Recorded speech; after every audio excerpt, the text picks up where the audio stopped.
Hey, bless you family, PG here. My team and I have just concluded one of our rehearsals for Revive 2019. We're so amped to get things underway. It's going to be an awesome time in the presence of God. It's going to be held right here at the Victory Cathedral at 301 Tucker Avenue, Union, New Jersey. We'll be celebrating and commemorating the death and resurrection of our Lord Jesus Christ, who willingly endured those things to afford us and provide us the abundant life, both now and for eternity.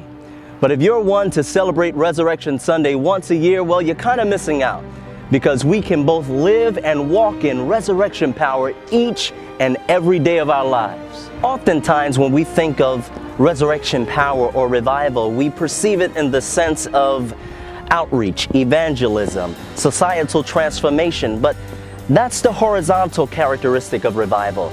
But until we get acquainted with the personal and vertical aspect of revival, we will by no means experience the manifestation of it in our generation, in our cities, or in our world. Regional revival begins with each of us individually. We are the change that we're looking for. We can expect change if we aren't bringing change. There's a story of a minister who once, with chalk in hand, drew a circle around himself and prayed very intensely. God, send a great awakening. Transform cities and regions. Bring healing to the nations. Touch the nations of the earth with your love. Send forth revival, but start within this circle. In other words, he says, begin with me. I say that because, believers, a lot of times we can find ourselves contending for breakthroughs for others while we ourselves are so bound and overcome by sin, worry, anxiety, perplexity, their heartbreak, deep hurt, they're oppressed, suppressed, depressed. Beloved, that's not God's highest. That's not God's best for your life. That's not His design. Jesus said that I am come in John 10, that you may have life, and not just have life. We're not just out here surviving.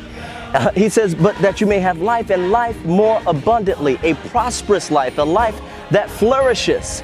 Ephesians chapter 2 and 6 says that we have been quickened with Christ. We have been made alive with Christ, but not just living. We have also been made to sit where He sits. We have been made to sit together with Christ in heavenly places.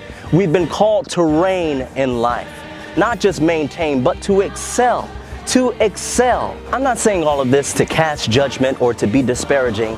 I say this to say, meet me here on April the 21st, but more than that, come and meet God here and allow the presence of God and the love of Christ to break every chain that hinders you and holds you back, and be empowered to rise above obscurity, to rise above adversity and affliction, and be the great man, the great woman that God has destined you to be, and accomplish the great exploits He has fashioned you to do.